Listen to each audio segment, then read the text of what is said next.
Olá a todos do sexto ano, a nossa aula de hoje é de revisão dos conteúdos. Então, vou relembrar os principais pontos do conteúdo do primeiro bimestre, como também do segundo bimestre. Então vamos. Bom, Mesopotâmia, Egito e Hebreus. Estudamos todas essas três grandes civilizações. Inicialmente, vimos que essa Mesopotâmia não é, em si, um povo, um país, e sim um território, e lá habitou vários povos. Hoje, o território seria o território da Síria, do Iraque e do Irã, sendo que Mesopotâmia, quanto país, não existe. Então, essa palavra significa entre rios, porque é um território situado entre os rios Tigre e Eufrates. E esses rios possibilitaram, assim, que os povos mesopotâmicos, lembrando, mesopotâmicos, todos os povos que lá habitaram. Onde? Na Mesopotâmia. Então, esses rios foram de fundamental importância justamente para se utilizar a água na agricultura, para a limpeza, para tomar e etc. Então, Mesopotâmia foi a terra de muitos povos. Vimos lá os babilônicos, assírios, acádios, etc. Todos esses povos contribuíram imensamente para a história da humanidade, sendo que eu chamei atenção para algumas coisas só que esses povos fizeram. Porém, eles trouxeram grandes contribuições, como os sumérios, na questão da invenção da roda, os assírios, na questão do alistamento militar obrigatório, já que os assírios eram bem guerreiros, eram povos da guerra. Então eles criaram assim esse alistamento militar obrigatório e tantas outras coisas. O que chama mais atenção é o seguinte: bom, esses povos que lá habitaram, eles assim construíram imensamente suas civilizações. Construíram assim novas formas de proceder, novas formas de administrar. Tanto é que, em relação ao controle das cidades, não se tinha um controle rígido, não era um país, e sim eram cidades-estado. Eram cidades que tinham suas leis próprias, seus costumes, suas tradições, e cada povo tinha especificamente as suas formas de agir, e de pensar, e de prosseguir. Então, esses povos também eram bem guerreiros, já que a guerra era fundamental para eles. Tanto é que um povo foi conquistando o outro ao longo do tempo. Eles viviam em constantes guerras, já que através das guerras se tinha recurso, escravizado, etc. Como também a própria anexação de regiões, de áreas, que eles passaram assim a controlar. O que eu chamo a atenção é, tudo isso só pôde acontecer porque o ser humano deixou de ser nômade e passou a ser sedentário. Ou seja, o ser humano nômade era aquele que ia de região para região atrás de alimentação. O sedentário não, ele ficou fixo em um território, justamente por causa da descoberta da agricultura, que fez com que esse ser humano assim explorasse a terra e vivesse de uma forma fixa. Bom, sendo que esse ser humano não era totalmente ainda sedentário, logo no início da descoberta da agricultura, porque quando a terra ficava menos fértil, se tinha uma pouca produtividade, então eles migravam, ou seja, mudavam de região. Até que depois que esse ser humano passou a se tornar de fato sedentário para esse domínio da terra. Bom, chamei também a atenção na aula sobre Mesopotâmia que a descoberta da agricultura aconteceu pelas mulheres, já que as mulheres faziam a coleta de frutos e raízes. Então, através da observação, elas notaram que outras plantas estavam crescendo e perceberam assim um crescimento no solo, e depois essa agricultura passou a ser feita, sendo que não foi da noite para o dia, e sim dentro de um processo. Cada povo, à sua maneira, foi aprendendo e tornando-se assim sedentário. Então, essa Mesopotâmia foi muito importante para a história da humanidade e todos os povos que lá habitaram. Mas eu citei apenas 3 contribuições que eles trouxeram. Foram muitas, eu citei 3 para ficar claro na nossa mente. Escrita cuneiforme. Bom, os sumérios também habitaram lá na Mesopotâmia. Eles criaram essa escrita cuneiforme. Era uma escrita feita em tabletes de barro molhado. E assim, por uma questão de necessidade de administração, de organização, eles criaram essa escrita. Então, isso foi muito importante também para o desenvolvimento humano, já que para controlar as coisas, eles criaram assim essa escrita. Então, isso foi um ponto importante para o que viria depois. Por quê? Cada povo foi contribuindo com uma coisa e cada povo foi evoluindo essa coisa que o outro povo contribuiu, até chegarmos nos tempos de hoje. Então, cada um recebia influência de outro povo, ou tendo contato com esse povo, ou não tendo contato com esse povo. Pessoas pensaram coisas semelhantes em locais diferentes, habitando em regiões diferenciadas. Então vamos lá. Essa grande contribuição escrita cuneiforme pelos sumérios, também o Código de Hammurabi, mas no caso pelos babilônicos, pelo rei Hammurabi, o primeiro código de leis da humanidade, onde dizia olho por olho, dente por dente. O crime que a pessoa cometeu, ela receberia um castigo proporcional ao crime cometido, se fosse do mesmo grupo social da pessoa. Então, Hammurabi fez isso justamente para fazer com que a paz reinasse assim entre a população, para que se tivesse um temor antes da pessoa construir, ou melhor, antes da pessoa fazer alguma coisa errada, antes da pessoa cometer um crime. Então, a pena era muito severa para os crimes cometidos. Calendário. Também os mesopotâmicos, lembrando, quando eu falo mesopotâmicos, todos esses povos se encaixam como mesopotâmicos. Sumérios, babilônicos, assírios, caldeus, etc. Então, os mesopotâmicos também fizeram um calendário, justamente para controlar assim as cheias dos rios, já que eles viviam desses rios. Por quê? A guerra era importante? Era, mas a agricultura era a principal fonte de renda deles, era a base da economia, a agricultura, de modo que eles trocavam seus produtos pelo escambo. Então alguém que não tinha um produto na sua plantação trocava o produto que ela tinha por um produto que não tinha. O nome disso é escambo, essa troca de produtos. Posteriormente, que a moeda passou a valer nessa questão da troca. Um produto vai ser igual a uma quantidade de moedas, mas inicialmente o comércio foi feito através desse escambo, dessa troca de produtos. Entre outras coisas, entre outras contribuições que os mesopotâmicos trouxeram para a história da humanidade. Citei apenas algumas, porque são os pontos principais nessa revisão. Depois, estudamos sobre o Egito Antigo e vimos que, inicialmente, a organização desse Egito era em nomos, ou seja, tribos. O chefe dessas tribos era o nomarca. Era um chefe político, religioso. Então, posteriormente, isso veio a se alterar. Por volta de 3200 a.C., Menes unificou o Alto e o Baixo Egito, ou seja, o Sul e o Norte, e criou o termo Faraó.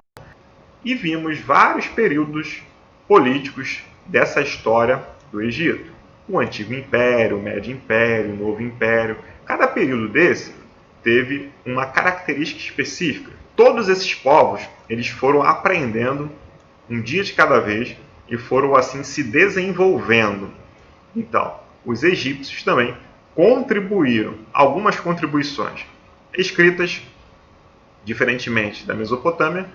Lá no Egito Antigo existiam 3 escritas: hieróglifos, que eram escritas religiosas, quando se tratava de assuntos relacionados à religião, tinha a hierática, que era uma escrita usada na administração, e também a demótica, que era uma escrita mais popular, uma carta, um recado mais simples. Lembrando, dentro desse contexto do Egito Antigo, os escribas eles tinham essa função de registrar as coisas dentro desse Egito Antigo. Então eles eram muito importantes. O faraó, essa palavra que significa casa grande, faraó era o rei do Egito. Mesmo ele sendo o rei, ele sendo considerado a reencarnação de Horus, filho de Ra, ele sendo considerado Deus Sol, ele precisava de outras pessoas na administração.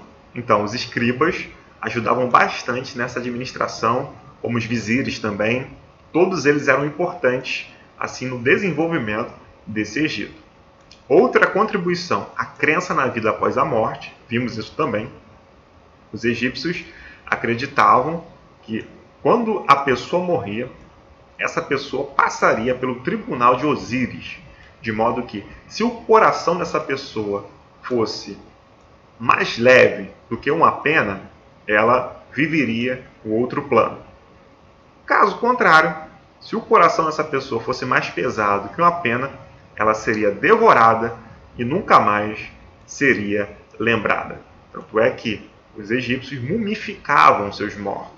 Inicialmente só os nobres, só a elite, a família de Faraó. Todos eles eram mumificados. Depois, o povo mais simples também passou a fazer mumificações por causa dessa crença na vida após a morte. Eles tiravam órgãos internos e assim colocavam várias ervas. Eles tiravam o cérebro pelo nariz e assim eles acreditavam que o corpo deveria ser preservado para essa outra vida, e o faraó era enterrado com os seus bens, acreditando assim que ele precisaria de tudo aquilo na outra vida que viria, caso ele fosse para essa outra vida. Bom, os egípcios também contribuíram fazendo grandes pirâmides, vimos isso, que eram túmulos dos faraós. Essas pirâmides elas eram feitas como espécies de raios solares vindo para a Terra, já que o faraó era o Deus Sol, um Deus encarnado, reencarnado. Então, aquilo que o faraó tinha de valor era colocado assim nessas pirâmides, nesses túmulos dos faraós. Bom, isso gerou, na antiguidade, muitos contratempos, ou seja, muitas pessoas oportunistas passaram a saquear, a roubar pirâmides, já que existia assim a riqueza do faraó lá dentro. Então, dentro desse contexto também surgiram muitas histórias de que as pirâmides eram amaldiçoadas, enfim. Logicamente, como esses povos antigos eles se favoreceram dos rios, os egípcios também se favoreceram do rio Nilo.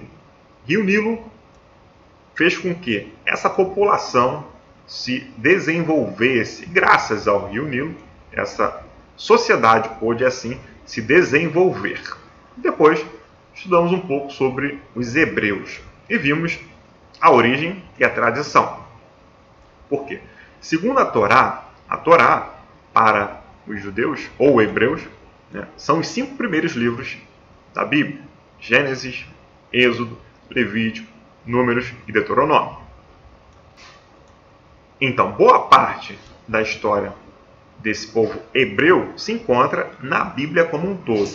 Mas nesses 5 primeiros livros temos assim os mandamentos, toda a questão da origem desse povo. Porque eles acreditam que Deus teria falado com Abrão, que depois teve seu nome alterado para Abraão, e Abraão morava na Mesopotâmia, em Ur dos Caldeus. Ao ouvir, assim, segundo a crença, a voz de Deus, se teve uma promessa do próprio Deus para Abraão, para que ele viesse sair da terra em que ele estava e fosse para uma terra que lhe seria mostrada. Então, Abraão ouviu, obedeceu e assim seguiu. Foi em busca dessa terra prometida que depois foi chamada de Canaã. Depois vimos vários períodos dentro dessa história dos hebreus. Inicialmente, o patriarcado, onde líderes eram assim os responsáveis pelo contato do povo com Deus, como também da organização da sociedade. Aí temos Abraão, Isaac, Jacó, etc. Depois teve outro período chamado de juízes, que eram líderes também políticos, militares, religiosos. Em tempos de crises dos hebreus, eles eram levantados. E por fim, a monarquia. Vimos que o povo se cansou desse período dos juízes e o povo quis um rei governando. E assim o primeiro rei foi Saul. Depois temos Davi, Salomão, etc. Então, foram os períodos históricos dos hebreus. Contribuições. Os hebreus contribuíram para a crença monoteísta, por quê? Tanto os mesopotâmicos como também os egípcios, eles eram politeístas, acreditavam em vários deuses, eram relacionados aos fenômenos da natureza. Todos esses deuses, Deus do vento, Deus da água, Deus do sol, ou seja, todos esses povos tinham respostas sobrenaturais, respostas relacionadas aos deuses. Então, os hebreus contribuíram para a crença monoteísta, a crença em apenas um Deus, de modo que para os hebreus, os outros deuses, na verdade, não eram deuses, e sim eram enganações. Então, porém, ao longo do tempo também, os hebreus eles cultuaram vários deuses, sendo que eles deixaram de cultuar, de fato, esses vários deuses só quando eles voltaram do cativeiro babilônico, já que eles foram escravizados lá também. Os hebreus foram escravizados no Egito, na Babilônia, outra parte pelos assírios, enfim. O povo hebreu foi muito conquistado ao longo do tempo e ele foi espalhado assim pelo mundo. O nome disso é diáspora, onde os hebreus foram espalhados pelo mundo. Então eles contribuíram com essa crença monoteísta e também com os 10 mandamentos. Como assim? Os 10 mandamentos não são religiosos? Sim, mas além da religião, eles contribuíram com a questão ética em relação a esses 10 mandamentos. E também houve uma contribuição para fazer posteriormente leis, como do tipo, não matarás. No Código de Hammurabi, uma morte era punida com a morte. Para os hebreus, isso teve uma alteração posteriormente, não matarás. Então isso foi muito importante para as sociedades. Então, essa contribuição dos 10 mandamentos foi importante para se ter uma ética, uma convivência harmoniosa entre as pessoas e também ajudou na formulação de leis que vieram depois. Eu coloquei uma foto, é o templo de Abu Simbel. Esse templo ele foi construído por Ramsés II, faraó do Egito, ou seja, um dos faraós do Egito. Teria sido faraó na época do Êxodo, isto é, na época que os hebreus saíram do Egito. Então, ele construiu esse templo em homenagem a ele, como também para sua esposa, Nefertari. E assim, são 2 templos feitos em rochas. E eles foram encontrados no século XIX. Então, a arqueologia tem muita importância também para a gente comprovar algumas questões históricas. Por quê? A arqueologia ela trabalha com questões materiais da história. Foi descoberto esse templo aí no século XIX, sendo que estava tomado até em cima por areia. Tudo aquilo que foi encontrado aí de tesouro depois foi para museus.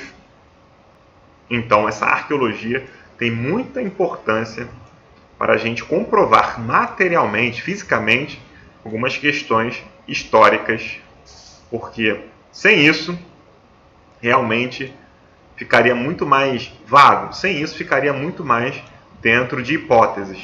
Porque sem essa descoberta e outras descobertas, nós não teríamos como saber de muitas coisas. Então essas descobertas arqueológicas, elas são importantes justamente para fazer com que o conhecimento histórico avance.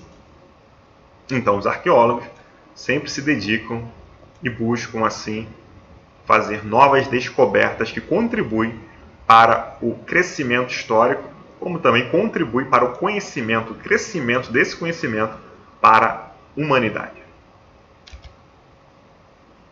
Bom, depois estudamos os fenícios, persas e os reinos africanos. Os fenícios, eles desenvolveram uma economia baseada no comércio, vimos isso. O território fenício impedia, assim, que eles viessem ter mais terras agricultáveis, terras férteis, e eles também passaram a vender seus produtos por causa da sua região, ali próxima ao mar Mediterrâneo. Então eles foram grandes navegadores também, venderam muitos produtos, inclusive o mais famoso eram tecidos roxos, daí o nome fenícios. Os gregos chamavam fenícios roxos, mas sendo que os fenícios se chamavam de cananeus, assim como os hebreus também os chamavam de cananeus. Então, esses fenícios, eles também contribuíram com o comércio marítimo e o alfabeto. Eles viveram no território que é hoje do Líbano, tanto é que na bandeira do Líbano tem até uma árvore de cedro, já que os fenícios faziam embarcações com essa árvore, com essa madeira de cedro. Então, o comércio marítimo foi muito importante. Os produtos que eram vendidos pelos fenícios, eles eram vendidos também através desse escambo, dessa troca. Depois que eles passaram, assim, a ter moedas específicas. Então, um produto era igual a uma quantidade de moedas. Mas, inicialmente, era esse escambo, troca de produtos. E o alfabeto, esse alfabeto contribuiu na formação das línguas modernas, como espanhol, francês, português, etc. Então isso é muito importante também dentro desse contexto aí para o mundo, dentro dessa história fenícia.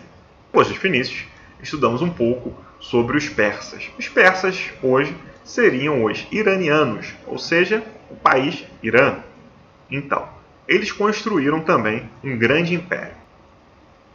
Então, no século VI a.C., o rei persa Ciro derrotou os medos e unificou os dois reinos e fez, posteriormente, um grande império. Então, mais um povo que também era um povo bélico, um povo de guerra. Todos esses povos eles guerreavam. Como eu falei anteriormente, a guerra era importante para esses povos por causa de recursos, territórios, escravizados, etc. Então, os persas eles fizeram também um grande império, sendo que eles deixavam que os povos conquistados permanecessem assim com as suas culturas, religiões, etc. Mas esses povos deveriam pagar impostos, isso para facilitar na forma de organização e para manter esse grande império. Contribuições dos persas, sátrapas, que eram províncias, que eram governadas por sátrapas. Eles eram os olhos e os ouvidos, assim, do rei. Então eles tinham um papel muito importante, que traziam as informações e tinham controle e depois mostravam tudo isso para o rei, sendo que se alguém traísse o rei, seria punido com a pena de morte. Outra contribuição, também os persas fizeram uma moeda, no caso já no governo de Dario, eles fizeram o dárico. que era a moeda em homenagem ao imperador Dario, para se ter o controle maior dessa economia. Os persas fizeram um sistema de correios, onde se tinha entrega de coisas, de produtos, também construíram estradas, etc. Então, por que eu estou chamando a atenção para todas essas contribuições? Porque cada povo contribuiu de uma forma diferenciada para o mundo, sendo que eu estou colocando apenas algumas contribuições de cada povo. Porém, as contribuições foram bem maiores, mas isso é só para a gente ter uma noção de quanto esses povos antigos contribuíram para aquilo que é o mundo hoje. Então, por isso, é a importância de eu mencionar aqui as contribuições desses povos. Depois, estudamos um pouquinho também sobre os reinos africanos e vimos, em especial, a civilização Nok, que seria a Nigéria atual. Lá na civilização Nok, teve uma comunidade sedentária que trabalhou com metais. Então, eles avançaram nisso.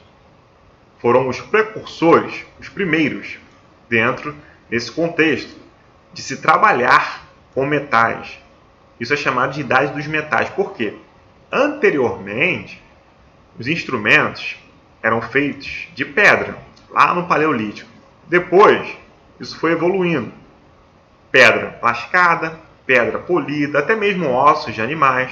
Quando se tem instrumentos de ferro, eles trabalharam com a metalurgia, se tem instrumentos bem mais fortes. E a população, a civilização foi avançando nisso também. Então, eles eram sedentários, ficavam fixos em um território. Eles quem? Essa população de Nok, de moradores de Nok. E também chamamos atenção para o reino de Kush, na Núbia, que foi um território muito explorado por seus depósitos de metais. Se tinha ouro, cobre, estanho. Inclusive, um período da história egípcia é de faraós que vieram da Núbia, porque eles tomaram assim o poder. Então, contribuições desses povos, desses reinos africanos, técnicas de metalurgia, de se trabalhar com o ferro, como também grandes recursos naturais, etc. Também questões culturais, como eu falei anteriormente. Eu só estou mencionando algumas contribuições de cada povo. E até hoje, o continente africano é muito rico em recursos naturais. Grécia Antiga. Bom, aí partimos para a Grécia Antiga para fechar todo o nosso conteúdo do segundo bimestre. Ou para fechar todo o nosso conteúdo tanto do primeiro como também do segundo bimestre. Bom, vimos um pouquinho da Grécia antes dos gregos, já que o território antigo da Grécia era diferente do território atual.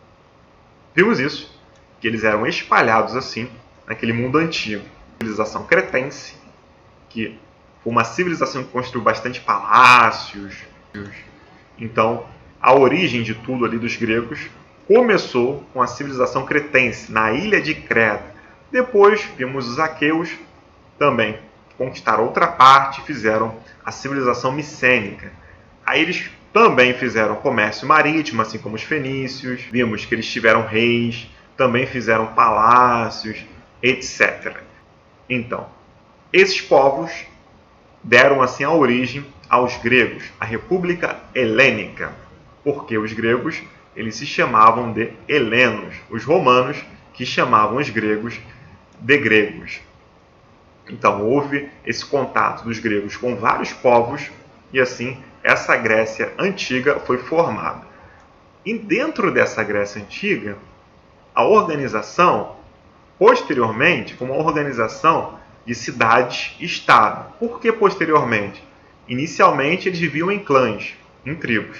Depois, isso foi alterado. E essas cidades-estado, como eu falei em relação à Mesopotâmia, como também a Fenícia, essas cidades-estado, elas tinham sua própria lei, elas tinham suas próprias tradições.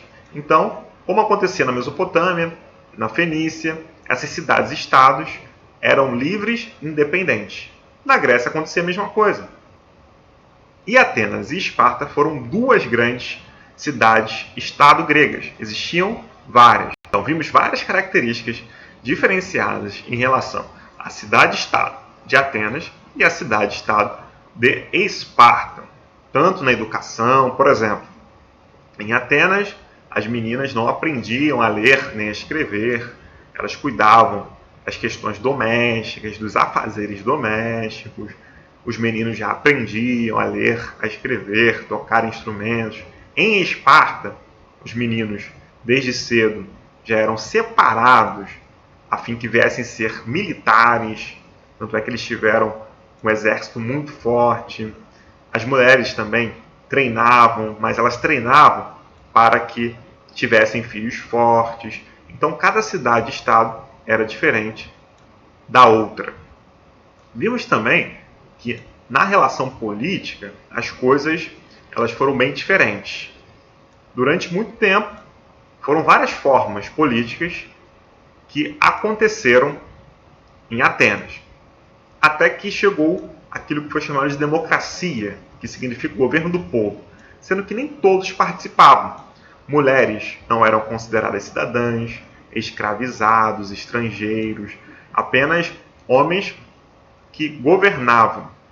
E em Esparta era uma oligarquia, ou seja, governo de alguns, dois espartanos, que tinham direitos políticos, tinham direitos às melhores terras, etc. Então, nesse mundo antigo, as coisas eram bem desiguais. Vimos isso bastante. Em relação ao mito, vimos que o mito era um produto de uma tradição popular que tinha origem em um passado distante. Ou seja, as pessoas passavam os mitos de uma forma falada, umas para as outras. E assim, eles acreditavam na origem do mundo pelos deuses, enfim, eles tinham essas explicações religiosas, mitológicas, para as questões que eles estavam vivendo. E vimos também, logicamente, que os gregos eram politeístas, ou seja, eles adoravam vários deuses também relacionados aos fenômenos da natureza, sendo que eles não tinham livros sagrados, como os hebreus tinham. Eu chamei a atenção na Torá. Então, esses gregos, eles assim passavam a religião deles de uma forma falada também, de uma forma oral, de geração para geração. E eles acreditavam em deuses, vimos os 12 principais deuses e as suas características, porém existiam tantos outros deuses lá nessa Grécia Antiga, só vimos os principais. Bom, caminhando para o fim, vimos que essa Grécia Antiga também, ela foi assim o palco de muitas batalhas, muitos conflitos, como eu chamei a atenção, por controles territoriais, controle político, controle econômico, etc. Bom, os gregos entraram em guerra com os persas, justamente por esses controles que eu chamei a atenção. E assim, depois eles formaram aquilo que foi chamado de Liga de Delos, uma união de cidades-estado, justamente a fim de que eles viessem ter proteção, sendo que houve uma discordância porque Atenas, a cidade-estado de Atenas, estava se sobrepondo às demais, e assim Esparta deixou de ajudar Atenas e formou outra liga, a Liga do Peloponeso. Então, depois das guerras dos gregos contra os persas, houve uma guerra entre atenienses e espartanos, a Guerra do Peloponeso. Isso fez com que as cidades-estado se enfraquecessem e elas foram conquistadas pelos macedônios, que era um povo que habitava ao norte dessa própria Grécia. Então, através de várias batalhas, as cidades-estado gregas se enfraqueceram e assim os macedônios eles conquistaram essa Grécia, na figura inicialmente de Filipe II e depois Alexandre o Grande, e vimos que esse foi o período final da história da Grécia, período helenístico. Contribuições dos gregos. Bom, assim como os outros povos, os gregos também contribuíram bastante para o desenvolvimento da humanidade. O teatro, vimos que existiam dois gêneros, a tragédia e a comédia. A tragédia buscava despertar o pavor da população e a comédia, logicamente, o riso. Os gregos usavam o teatro como um instrumento para ensinar a população. E, para ir ao teatro, a pessoa poderia, assim, pagar o ingresso, sendo que o escravizado não poderia assistir. E as mulheres assistiam, sendo que elas não poderiam participar do teatro. Então, esse teatro, até hoje existe teatro, justamente foi uma invenção grega. Os gregos contribuíram também com a filosofia, já que os mitos eles foram se enfraquecendo e as pessoas foram buscando ter explicações mais racionais. Então a filosofia foi importante porque eles buscavam respostas racionais para aquilo que eles estavam vivenciando. Sendo que, com o surgimento da filosofia, os mitos não acabaram. Isso foi acontecendo aos poucos, um passo de cada vez. Os gregos também contribuíram com os Jogos Olímpicos, os jogos que eram feitos em homenagem a Zeus. Tanto é que as guerras paravam para que eles viessem assim competir nos Jogos Olímpicos, entre outras coisas. Então, todas essas contribuições também foram muito importantes para a história da humanidade. Eu coloquei algumas imagens aqui em cima. Barco fenício, do século I a.C. A moeda cartaginesa, ou seja, fenícia, do século IV a.C., como eu chamei a atenção para vocês também na questão da moeda. Joalheria fenícia, que era de grande valor, além dos tecidos roxos. E aqui, escrita com caracteres do alfabeto fenício, de 900 a.C., com a peça encontrada na Itália. Então, sempre esse trabalho de busca, sempre esse trabalho de encontrar coisas que os povos antigos deixaram como registro histórico.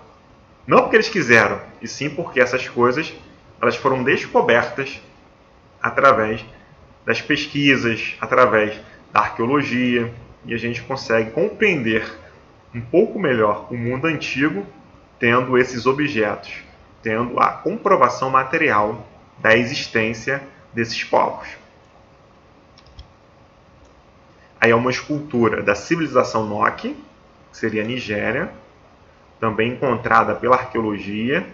Então, como eu falei anteriormente, a arqueologia tem esse papel fundamental na busca por essa história desses povos antigos.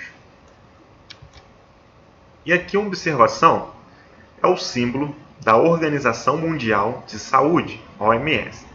Aqui temos um bastão e aqui uma serpente. Bom, para os gregos antigos, o deus da cura era chamado de Asclépio e ele usava um bastão e uma serpente enrolada. Por quê?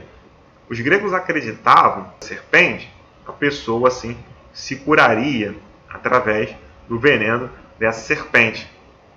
Então, a Organização Mundial de Saúde fez meio que uma homenagem a Asclépio, o deus da cura dos gregos antigos.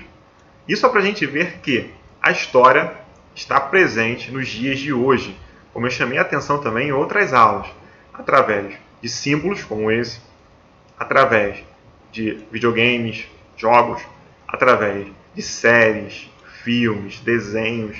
Então, a história antiga, a história dos povos antigos, sempre está presente no nosso presente. Basta a gente saber e ter essas informações, porque esses povos viveram e assim contribuíram para o mundo, para o desenvolvimento, e precisamos entender um pouquinho da história desses povos para a gente conseguir compreender o mundo em que vivemos.